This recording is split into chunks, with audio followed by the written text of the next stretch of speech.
ये वीडियो हम किसी की रिक्वेस्ट पे बना रहे हैं, तो अगर आपके पास भी ऐसा कोई टॉपिक है जो सिर्फ आपके नहीं बल्कि सबके काम आ सकता है तो प्लीज़ कमेंट सेक्शन में बताइए, हम उसके बारे में अलग से वीडियो ज़रूर बनाएंगे।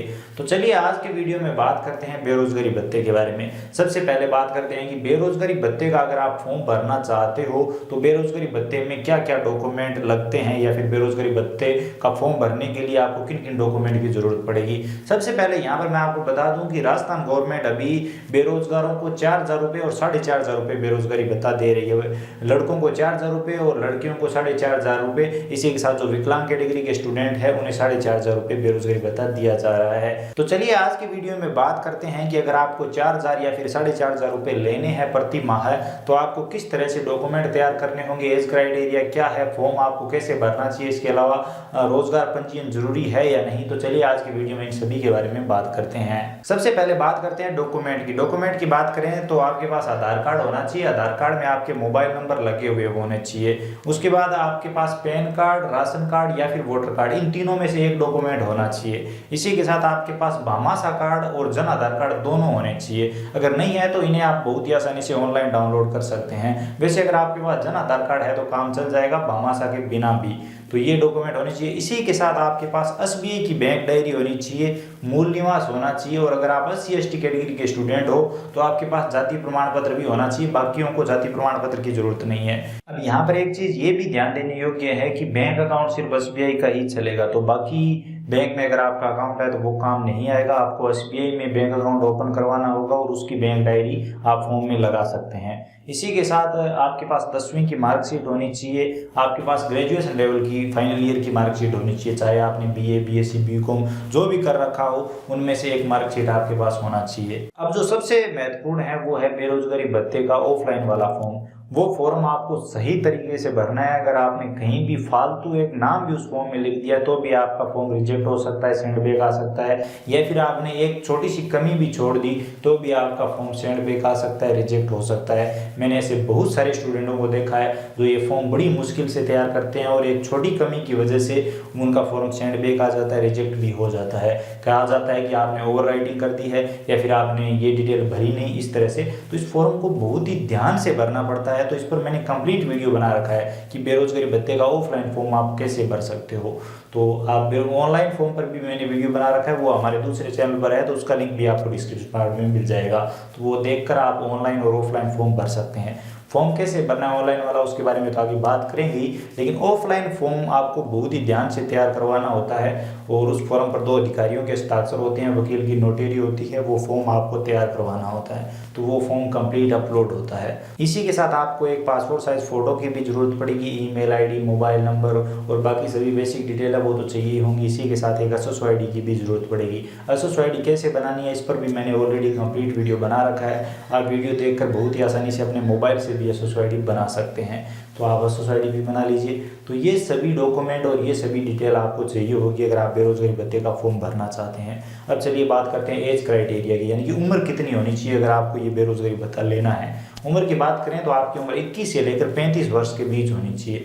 यानी कि अगर आपकी उम्र 21 से कम है तो भी आप बेरोजगारी भत्ते का लाभ नहीं ले सकते, और अगर आपकी उम्र 35 वर्ष से ज़्यादा है तो भी आप बेरोजगारी भत्ते का लाभ नहीं ले सकते।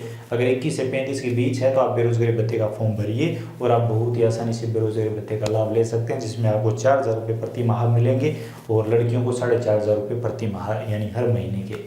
तो ये तो हो गई एज क्राइटेरिया की बात। अब चलिए बात करते हैं रोजगार पंजीयन की।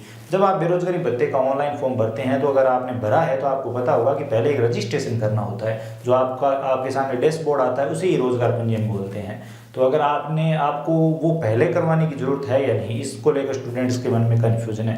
तो पहले तो क्या था कि बेरोजगारी भत्ते के लिए काफ़ी सारे आवेदक थे, काफ़ी सारे लोग बेरोजगारी भत्ता लेना चाहते थे। जब 3,000 और 3,500 रुपये मिलता था, मैंने खुद ने लिया है, हालांकि मैं किसी इमारतदार के पास नहीं गया, मैंने खुद से ऑनलाइन घर पर ये फॉर्म भरा था और मेरा बेरोजगारी भत्ता स्टार्ट हो गया था। तो उस टाइम क्या था कि बहुत सारे लोग थे तो वो वेटिंग में रहते थे। तो उस टाइम क्या था कि आपको पहले रोजगार पंजीयन करवाना होता था। अगर आप पहले करवा लेते थे तो आपका जल्दी नंबर आ जाता था, लेकिन अब ऐसा कोई सिस्टम नहीं है। अब आप तुरंत बेरोजगारी भत्ते के लिए रोजगार पंजीयन करिए और तुरंत ही बेरोजगारी भत्ते के लिए फॉर्म भर दीजिए।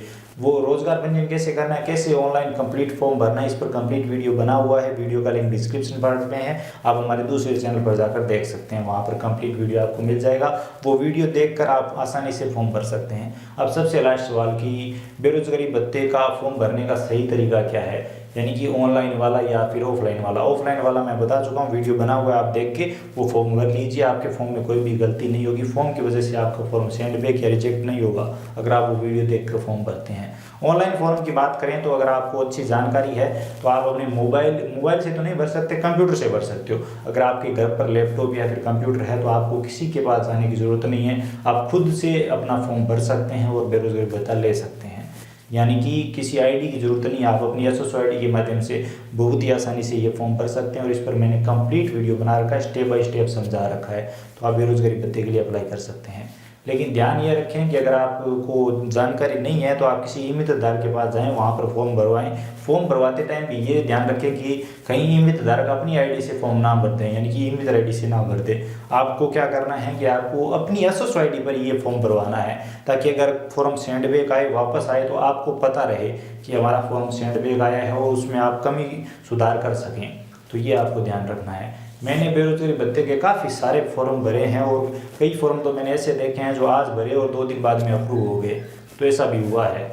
तो अगर आप सही तरीके से ऑफलाइन फॉर्म तैयार करते हैं, सही तरीके से ऑनलाइन फॉर्म भरते हैं, तो आपका फॉर्म तुरंत ही अप्रूव हो सकता है और बहुत ही जल्द आपको बेरोजगारी भत्ता मिलने लगेगा। अब अगर आप बेरोजगारी भत्ता लेना चाहते हो तो आप सभी को इस बात का भी पता होना चाहिए कि बेरोजगारी भत्ते का ऑनलाइन फॉर्म भरने के बाद, फॉर्म अप्रूव होने के बाद ऐसा नहीं है कि आपको घर बैठे ही बेरोजगारी भत्ता मिलेगा। अभी बेरोजगारी भत्ते में मुख्यमंत्री युवा संबल योजना को लागू किया गया है। अब ये योजना क्या है, ये माजरा क्या है, इसके बारे में बात करें तो जो भी लोग बेरोजगारी भत्ता लेना चाहते हैं उन्हें अभी जो मैंने बताया वो प्रोसेस तो फॉलो करना ही होगा। उन्हें बेरोजगारी भत्ते का फॉर्म भरना होगा, फॉर्म अप्रूव करवाना होगा। उसके बाद आगे का स्टेप आता है जिसमें युवा संबल योजना आती है। उसमें अगर आपको बेरोजगारी भत्ता लेना है तो आपको हर महीने किसी सरकारी विभाग में इंटर्नशिप देनी होगी, यानी कि ड्यूटी देनी होगी। वो आपकी ग्राम पंचायत हो सकती है, आंगनबाड़ी हो सकती है, विद्यालय हो सकता है या फिर उप स्वास्थ्य केंद्र हो सकता है। वहाँ पर आपको रोजाना 4 घंटे इंटर्नशिप देनी होगी, 4 घंटे वहाँ पर ड्यूटी देनी होगी। कोई भी काम वहाँ पर आपसे करवाया जा सकता है, तो वहाँ पर आपको ड्यूटी देनी होगी। और महीने के आखिर में वहाँ का जो हेड होगा जहाँ पर आपकी ड्यूटी लगी है इंटर्नशिप के दौरान, उस हेड की तरफ से एक आपको इंटर्नशिप लेटर दिया जाएगा। वो हर महीने आपकी एसएसओ आईडी पर अपलोड होगा, यानी आपका उपस्थिति प्रमाण पत्र होगा कि आपने इस महीने कितने दिन वहाँ पर उपस्थिति दी और कितने दिन आपने छुट्टी ली, तो वो सब उसमें दर्ज होता है और वो आपका एसएसओ आईडी पर हर महीने अपलोड होता है। उसी हिसाब से आपका हर महीने का पेमेंट बनता है। यानी कि अगर आपको हर महीने 4,000 और 4,500 रुपये लेने हैं तो इंटर्नशिप में भी आपको आना होगा, यानी कि हर महीने आपको इंटर्नशिप भी देनी होगी। यानी कि किसी सरकारी डिपार्टमेंट में जाकर वहाँ पर काम करना होगा 4 घंटे रोजाना का, तभी आपको महीने के 4,000 या फिर 4,500 रुपये मिलेंगे।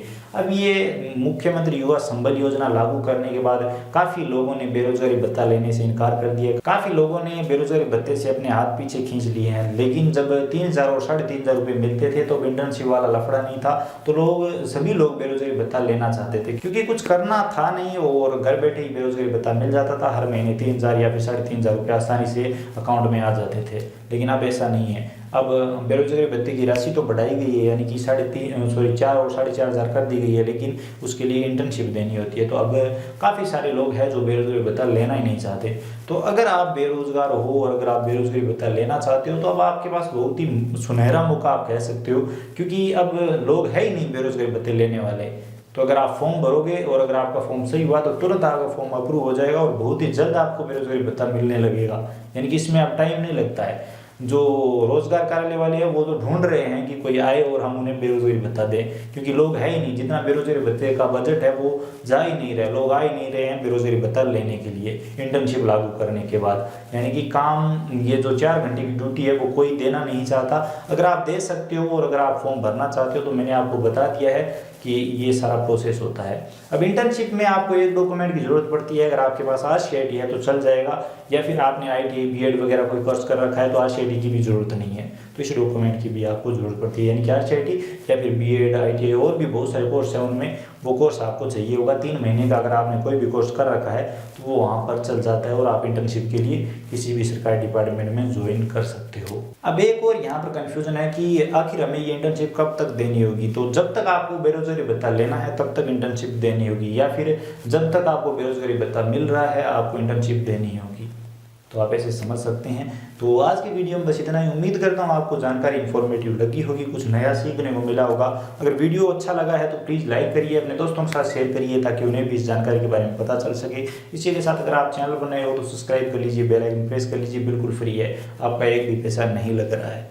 इसी के साथ अगर आपके मन में कोई भी सवाल या सुझाव है, आप हमसे कुछ भी जानना चाहते हैं तो बेझिझक कमेंट सेक्शन में बताइए, हम उसके बारे में बात करेंगे। और अगर कोई सीरियस टॉपिक हुआ तो उस पर अलग से वीडियो भी जरूर बनाएंगे। तो चलिए मिलते हैं अगले वीडियो में, तब तक के लिए जय हिंद, वंदे मातरम।